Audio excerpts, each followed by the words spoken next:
Ukhozi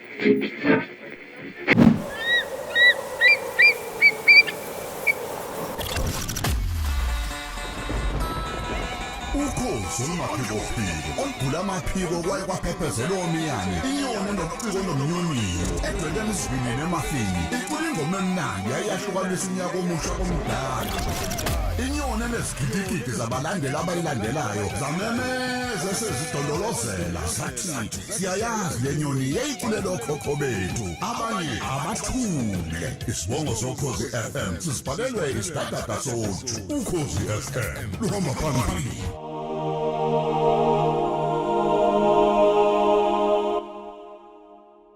Mbukeli wokhoze FM TV asikubingelele sikwamukele njenganamhlanje usuku lwangesonto abazalwane baphumile baseyindaweni zokukhonza nathi njengokhoze FM TV sibe nenhlanhla yokuba senkonzweni enkulu la eEmmanuel Cathedral Church kuseduze kwasemakethe eThekwini kuyaphithizela kodwa sizodumisa kanye nawe mbukeli njenganamhlanje njeke sinenkonzo enkulu yokubungaza ke ubaba uBishop Mjwara inkosi yaze yambusisa namhlanje ugubha iminyaka yakhe yokuzalwa kodwa futhi namhlanje ibandla liyambungaza liyambongela ngeminyaka eminingi kangaka ehlele buPristini iminyaka yama-38 igama lami nguthokozani uMamkhize wakandlovu sizokuthulela ke konke okwenzakalayo icukuthwane ezikhona nenkonzo yemisa ebemnandi ikhwaya eliculiswa kwezingelosi kumnandi kakhulu ngicabanga ukuthi uzolithokozela uhlelo lwethu sihleli nawe sikuzwisa nje ubumnandi obekwenzeka lapha eEmmanuel Cathedral Church amakatholika amahle bathi makadunyiswe uJesu Kristu kuze kube phakade amen.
Mbukeli wekhozi FM TV siphinde saba nenjabulo osukwini olukhulu nolumnandi lokubungaza impilo kaMbishop Mjwara namhlanje ke sidobaba uMbishop umazibuko wama-OMI namhlanje Bishop asikwamukele kuKhozi FM TV. Ngiyabonga kakhulu. Hayibo mina ngiyaqala ukubona uBishop wama-OMI ngiyaphila kakhulu nalabo bafowethu usuka kuphi Bishop?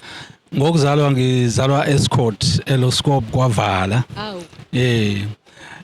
Ngokusebenza kodwa kwamanje ngisebenzela eNgwavuma kwi-Vicarage yaseNgwavuma. Wow siyabonga kakhulu. Hayi uphuma kulomhlaba okude kuBishop Mbukeli khona nezindawo ekuthiwa umkhanya kude into ezinjengalezo. Impela kula ngiphuma khona ngokuba lombiwa ebalini. Siyabonga kakhulu Bishop besifisa nje ukuthola umyalezo wakho namhlanje kubaba uMjwara ukumhalalisela kanye nebandla lonke lamakatholika. Ubaba uJoha simfisela konke okuhle kulomsebenzi anikezwe wona wokhola ibandla lala kwi-Archdiocese yaseThekwini.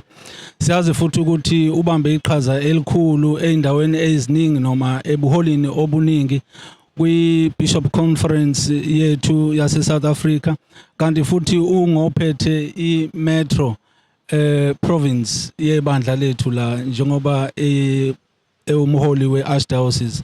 Kunama Archdiocese ambalwa angaphansi kwakhe, yena uyena owahola. Sonke ke sizomfisela konke okuhle kulomsebenzi anikezwe wona ukuthi uNkulunkulu amnikeze isibindi namandla okuqhubeka enze lo msebenzi abizelwe wona. Bishop, yamnandi le ndaba osixoxela yona. Mhlawumbe umbukelo ongazi ukuthi konje ngaphansi kwama OMI nenza luphi uhlobo lomsebenzi ngale nje kokushumayela ivangeli. Senza imisebenzi eminingi kodwa ikakhulukazi inhloso yokuqanjwa kwethu kwakuba ukunikeza izindaba ezithokozisayo kulabo abampofu ikakhulukazi.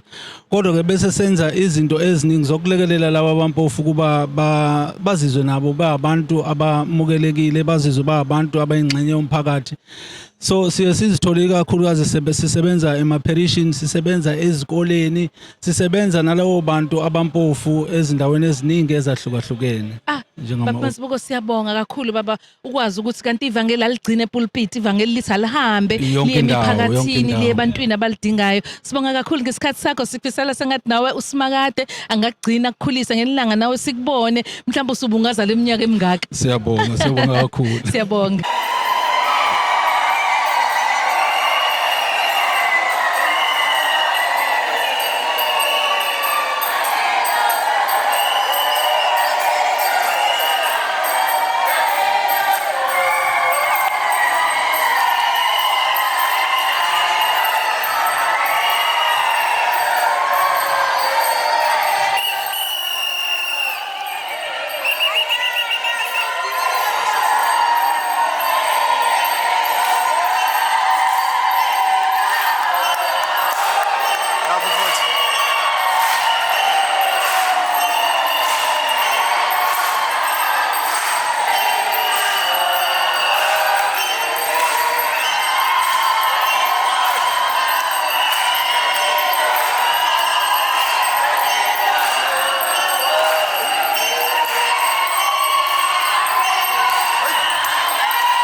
Mbukeli kona lo mcimbi omkhulu kangaka wokubungaza ke uBishop uMjwaha. Sibe nenhlanhla namhlanje saphinda futhi sawuthola umunye uBishop uBabundwandwe ophuma ke ebandleni lama Anglican.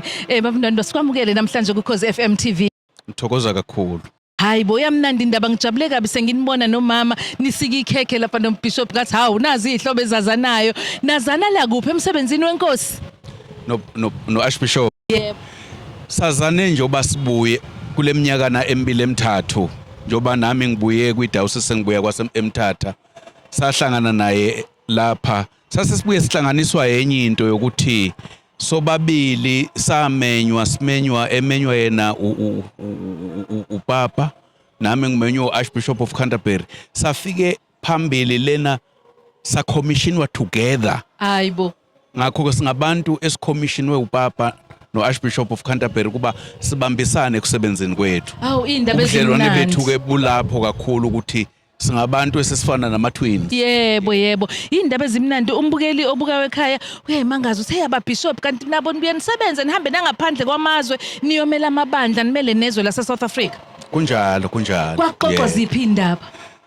Indaba ezinkulu kwangiyize zale kude kwakuzindaba zokuthi njengalamabandla amabili alokhu abaseyingxoxweni zokuzama ukuthi kubuyiselwe ukwehlukana okukhona, asingagcini kuzingxoxo kodwa akuthi la sikwazi ukubambisana khona ezintweni nezithinta imiphakathi ehlukumezekile, singamise ngathi asazani, sibambisane sisiza abantu bakaNkuluNkulu. Baba udaba olubalekile kakhulu. Mhlambe ke umyalezo wakho namhlanje ongafisa ukudlulisela amakholwa nokumfisela kahle uBishop Jwagga. Mhlawumbe ukuqala njengobishop ngithi simfisela unwelo lude. Yebo. Usuku olukhulu kakhulu nolumnandi. Ngiyezwa kuningi kuhlangene. Ngakho ke sengathi uNkulunkulu angambusisa ambusisise aphinda ampha amandla nakulomsebenzi amphathise wona. Akusiyo umsebenzi olulu ukuphatha abantu. Kakhulu. Kodwa sengathi angampha amandla nejubane lokuba awugijimi. Nasebandleni ukubambisana ezintweni zonke uNkulunkulu kasibekanga lapha emhlabeni kuba sizoba kulezi izinto zethu zamabandla kodwa uba sihlanganisa izandla ukuze umhlaba wakhe ube umhlaba ohlukile. Awu amen baba wabeka kamnandi ake sithi uKristu uyabusa. Uyinkosi. Siyabonga kakhulu mbukeli. Ngiyathokoza.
So we won't be here who Father story.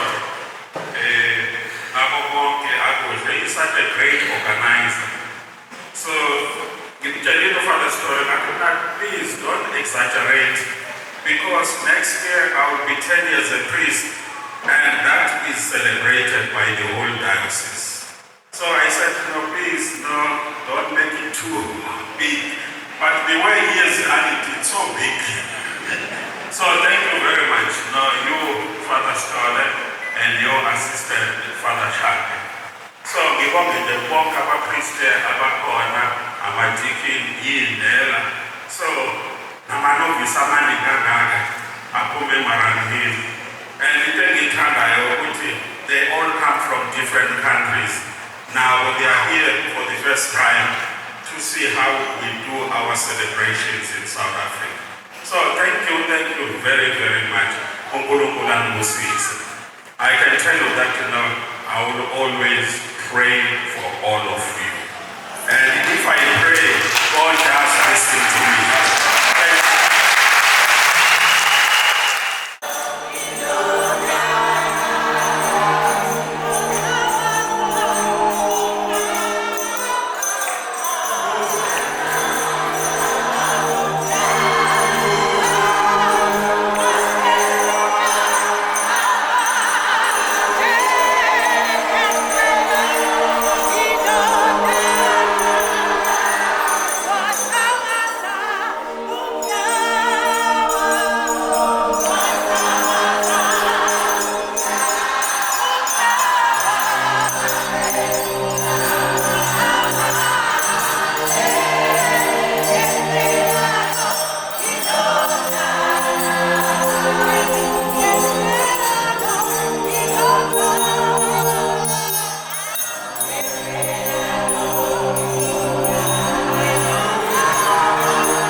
Mbukeli wekhozi FM TV besingeke siliqede uhlelo namhlanje singakhulumanga nosobaba wethu osiphethe kuThekwini Metro khona la eThekwini. Sisekhona ke Emmanuel Cathedral amakatholika amahle kumnandi sindawonye. Sibe sesikhuluma naye ke ubaba osodolobha wethu ubaba ke uNonkosi. Nonkosi asikwamukele kuKhozi FM TV. Sibonge kakhulu ithuba lokuxoxa nawe namhlanje. Ngicela ukubingelela ngibingelele nabalaleli beUkhozi TV. Awuthi ke ngikutest ngithi makadunyiswe uJesu Kristu. Amen.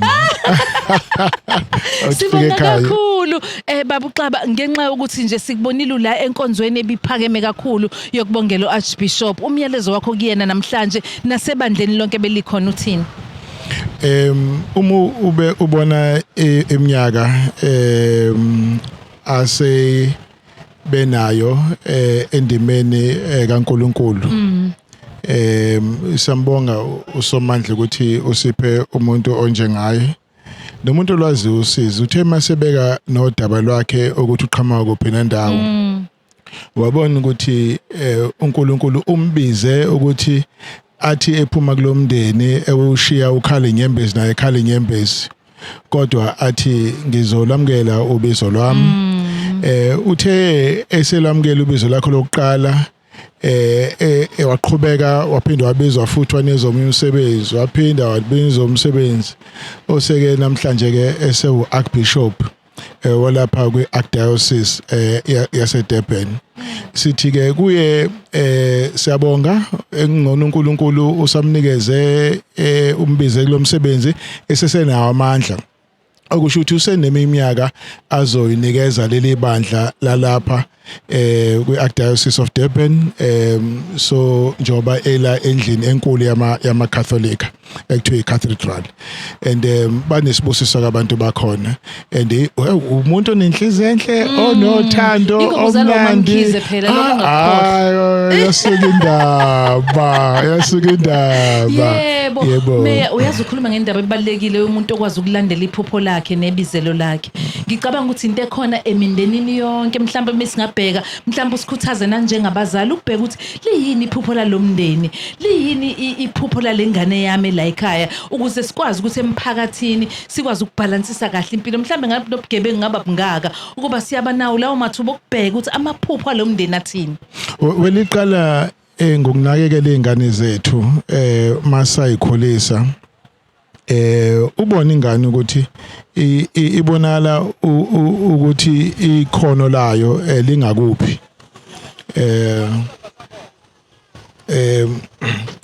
ikuphi ekhombisa ukuthi ingakwenza noma ingaba ikona emphakathini then into ilekelelwe umntwana bagadwe kahle abantwana.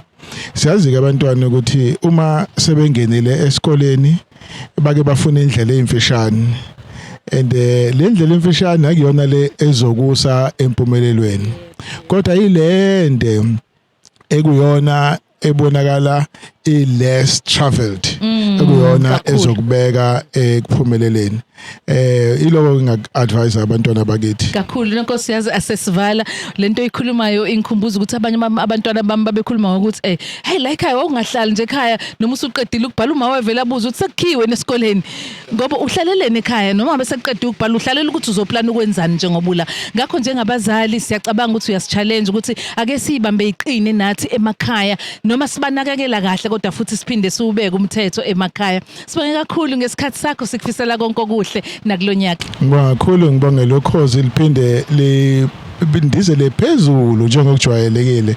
Ngiyalalela ngiyalithanda futhi liyabathanda abantu bakwaZulu-Natal. Siyabonga kakhulu.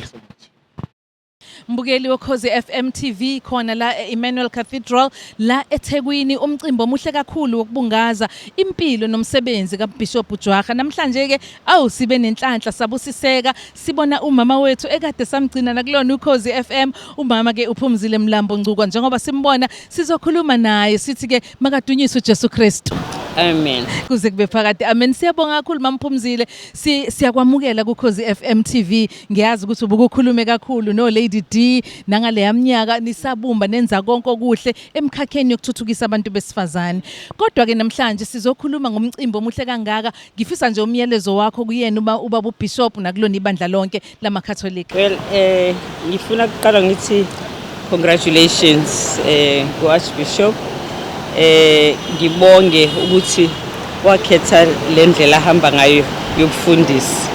Ngoba wayengaba iacademic, wayengaba umculo, wayengaba umdlalo webhola kodwa wakhetha thina akhonza inkosi. So siyabonga kakhulu umsebenzi wakhe wokunceda inhliziyo zethu. Ngithi ke akakathathe nje a few days akakajabule. Aphumule. Enze nje into ayithandayo, abone nama friends nama relatives. He has worked very hard and he's still going to work very hard. Kakhulu. So it's good just to take some time and just rest. Mamphumzile ngeke ngikudedele singadlulanga nje sisike lijikayo. Dadewethu kunenkinga yo gender based violence, abantu besifazana abancane bayabulawa. Nkosi yami uthini umyalezo wakho? Mhlawumbe ukhuluma nanathi njengomama ukuthi asihlale phansi namadodakazi ethu singagcini ngokuthetha. Sikhuluma sesithetha kodwa kukhona ama discussions ekufanele enzeke emindenini yethu ukuze abantu bencane abasifazana abancane sibaqwashise.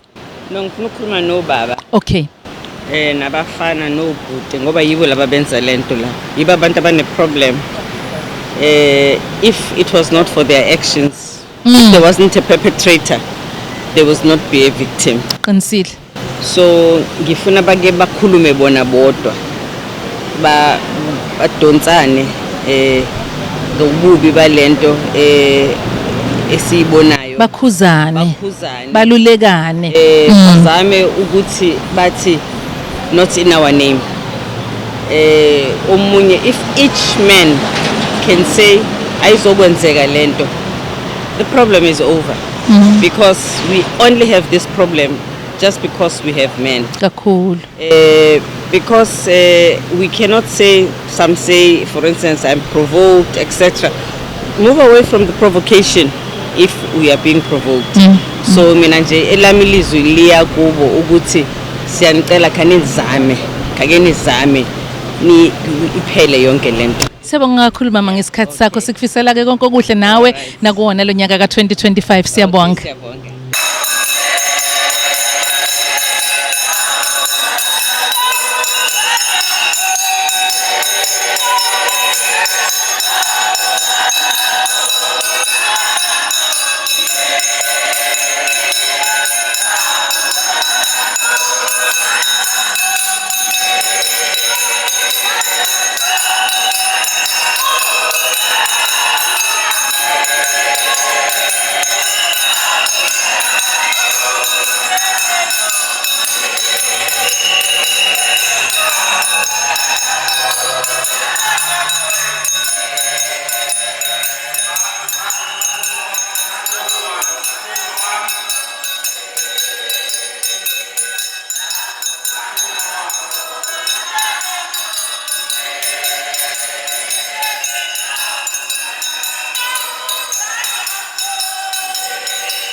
wokhozi FM TV kube mnandi kakhulu emcimbini wokubungaza umbishop Jwagga. Hayike sithe ngeke phela umbishop avela suke abe umbishop waqala ekubeni novice. Asikwamukele mfowethu, sicela nje uzethule kumbukele ekhaya.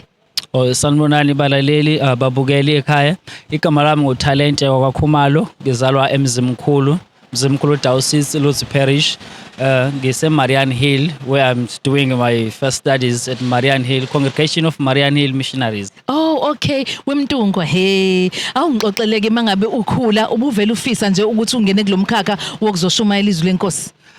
Kwenzeka ngokubona abantu like abapriest abangaphambili kuyane kuba khona uthando lokuthi uyayifisa into isakude kunawe then uzame ukuthi uyofikelela khona phambili. Nami ngibeke uthando la ngigcine ngifikiswa uthando lobupriest kahle kahle. Lalela abantu abaningi mhlambe nasemakhaya kuyaziwa masikhulisa ingane yomfana sifuna ukubona umakoti ngelilanga awuzange usabe yini mase kufanele le ndaba uyikhulume ekhaya ngoba nina ubizo lweni luthi hlalani nje kuKristu ni baba priest.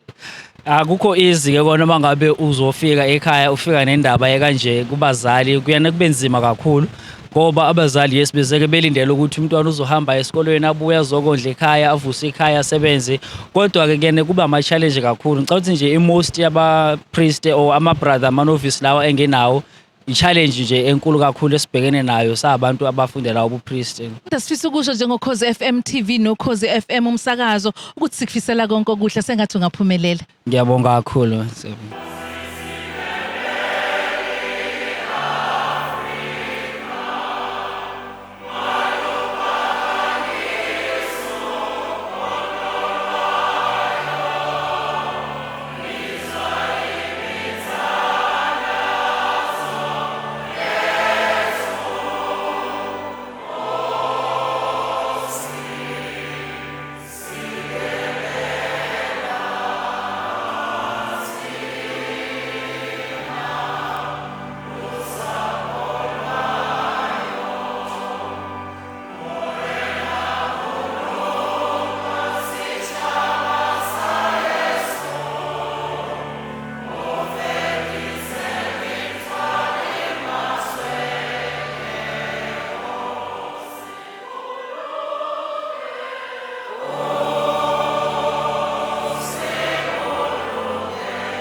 Mbukeli wekhozi FM TV awu bekungeke phela kulunge singasakhulumanga namhlanje nomuntu okuyena yena obehlele emakomedini behlela lomcimbi omuhle kangaka sibungazo Archbishop Jwagga bakithi waze wamuhle umsebenzi mondisi asikwamukele kukhozi FM TV. Ngiyasibongela kakhulu mamkhizi. Uzalwaphi? Ngizalwe eSikhothe eMtshezi. Awu bantu. Mfandeni. Ulalela noba Mazibuko uthe uphuma eSikhothe naye. Siyabonga kakhulu ulwazi lwaluhlu usuku sithi halala kunina nisebenzile subonile umcimbi ujabulile nosingaye niqaleni nokuhlela lo mcimbi. Yo, it has been months sizama sihlanganisa uNkulunkulu wamuhleke wangakuthina kwagcina kuhlangene. Yebo. Njoba ngu-administrator mina la ekhaya yena is the parish priest of Emmanuel Cathedral. So ke kahle parish yakhe ila ekhaya. Oh okay, so mina I'm okay. just sitting emsebenzini wakhe la mangila ngoba unomsebenzi omningi yena kwi-diocese yonke funeka ayogcoba Ikhava indawo aqinise. engakanani So i-diocese? it's huge, over 80 parishes. So Okay. every Sunday he must go around. Ahamba he abavakashela can't be here, abazalwane. yes. Okay. Akakwazi ukubalana yena. Manje baba Sithole beninani namakomiti ngibonile la kuneyinhlaka ezahlukahlukene nanjengoba sibona abantu abakhulu obaba uJudge Raymond Zondo, uMeya yeTheku ubaba Cyril Xaba, umama Mphumzile Mlambo Ncuka saze sanihalalisela amakatholika. Yes. Yebo. Luckily ngenhlanhla nje enkulu amakatholika wonke lo wabalayo. Usho kanje? Wonke usekela mongameli Ungaqhaksi ikatholika. Former Chief Justice ikatholika, ubaba uMeya ikatholika, bonke kahle kahle amakatholika. Basekhaya. Abanye baxolisile ubaba Patrick Motsepe baxolisile, the Minister of the Police ubaba uMacingwana baxolisile. Yibo bonke kufanele bebile amakatholika bezombungaza umbishop wethu isekhaya la, isekhaya. Siyabonga. Yes. Konje ke ngibone kubhaliwe ukuthi Archbishop Mjwara kose kubhala uCMM yebo. Uyi-missionary of Meren Hill, uyi-religious. Oh, we-religious Yes, yena. from Meren Hill. Oh, siyabonga Nkosi yami kakhulu. Sifisa sengathi konke okunye okuhle. Nawe siyoze sikubone ngilanga usumpunga. Nawe ngilanga usimakade kubusise ube neminyaka eminingi kulomsebenzi ngoba umsebenzi obalekile Kakhulu, wokwalusa izimvu kababa uNkulunkulu. kakhulu. Sibonge kakhulu ngethubo sinikele lona Siyabonga namhlanje. kakhulu niqhubeke nisibeke nathi sizonibeka emkhulekweni. Amen. Hamba Siyabonga. phambili ukhosi. Yebo, Siyabonga. makadunyiswe uJesu Kuze Kristu. kube phakade. Amen. Siyabonga.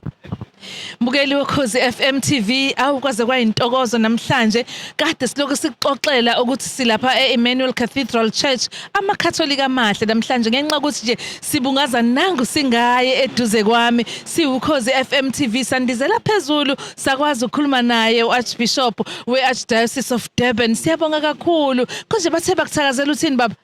Ombelu osijekula umaqabaqaba emvula. La ngizwile likasijekula mntaka dadewethu siyakwamukela kuKhozi FM TV. Sicela nje ukukhalalisela ukuxoxela umyaleli ngohambo lwakho ukuze kube namhlanje. Hey, uhambo olude kabi njengoba kade ngisho nje ukuthi i-training yaseMaroman inde kabi. Kakhulu. So ngasuka ekhaya ngumfana omncane ngiphuma kuqeda umatric njengoba kade ngisho nje ukuthi hey uNkulunkulu abese zothini wa test ibizelo lami. So wenza ukuthi ubaba alimale. So kwalindeleka ukuthi kufanele manje na ngiyosebenza kodwa ke kwangenzeka lokho ngoba ngangizwa lento ingishisa ngaphakathi ukuthi no kufanele ngihame. Kwaku19 bani uqeda umatric? Kwaku 1978. Okay. Yeah, so okay. ngasuka ekhaya December 1978 sengihamba. Uyaphi? Ubuhlungu. Ngihamba nje ngokomthetho ngiyojoin eMaran Hill. Ama missionaries aseMaran Hill. Okay. Yes. Okay.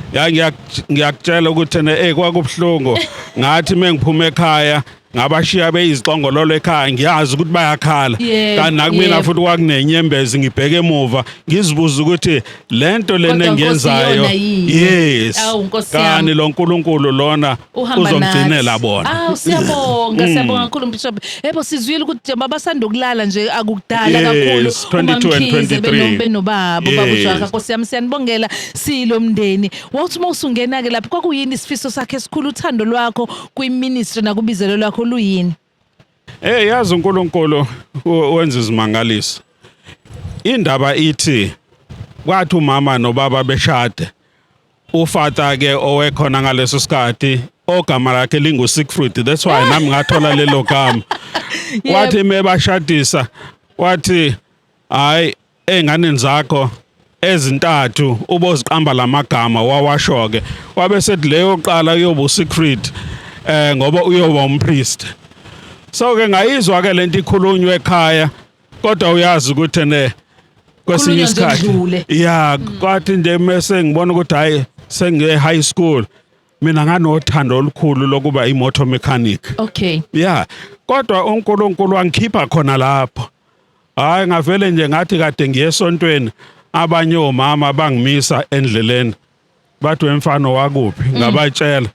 Bathi kodwa ungesize usiqhubela inkonzo ngoba asinamfundisi la asinamshumayeli ngumfana wesikole ngifunda emahlongo ehluza ingqondo. Ngiyabona ehluza ingqondo. So ke ngaqala ukwenza inkonzo kwaqala lapho ke labuya lela gama lika Father Siegfried ukuthi ngiyoba umpriest. uNkulunkulu wangigweba. Muhle uSimakade. Musiyakubongela kakhulu sifisa ukuthi nje halala kuwena iminyaka ya38 ukulesi sihlalo sobupristi indlela ingelula siphuma kwiningizimu Afrika edlule kukona konke kodwa uSimakade waba nawe siyaziqhenya kakhulu ngawo siyathobeka ukuthi nathi njengokhozi FM TV sizoba nje seduze kwakho sithole nje nasi isibusiso ngihlale ngibatshela ngithi kuyobasiza ukuthi babe nomuntu wabo kaMkhizo uyabona ngoba nanjengoba uzalwa uKhizo nje nawe ngiyakubona uyaqhubezela. Wengeve nokholo. Waqhuquzela kakhulu. Wengeve nokholo. Ingawo kade ngisho nje ukuthi ngathi ngisebenza eRome ngathola leyo phone call. Ingane ngitshela nje ukuthi uthi ukhula ngikutshela ukuthi uyakuthandazela zonke izinsuku. Bakithi. Sasibonga kakhulu Archbishop ngesikhathi sakho sikufisele konke okuhle uSimakade akubekele kona endleleni yakho. Siyathemba nangelinye ilanga sokwazi ukuphinde sixoxe. Sixoxe kahle uhamba usihleli phansi. Okay ngiyabonga mzala wami. Siyabonga kakhulu.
Mbukeli wokhozi FM TV usuku lonke esilihlale namaRoma Katholika eEmmanuel Cathedral Church eThekwini kade kunombungazo omkhulu nomuhle kakhulu kaArchbishop uJwaga walapha eThekwini. Siyabonga kakhulu siphatheke kahle kakhulu sakhuluma nabo bonke osubabonile. Siyabonga kubona bonke ngemiyalezo yabo nathi njengokhozi FM TV simfisela ke ubaba uJwaga konke okuhle ayifisela kona ohambweni lakhe. Gama lami nguthokozani uMamkhize wakandlovu. Asihlangane njalo ngesonto kulona ukhozi FM ekseni sithi ezamabandla kuswela ngehora lesikhombisa bese kutambama emveni kwehora lesihlanu sizothi jazz nisale kahle.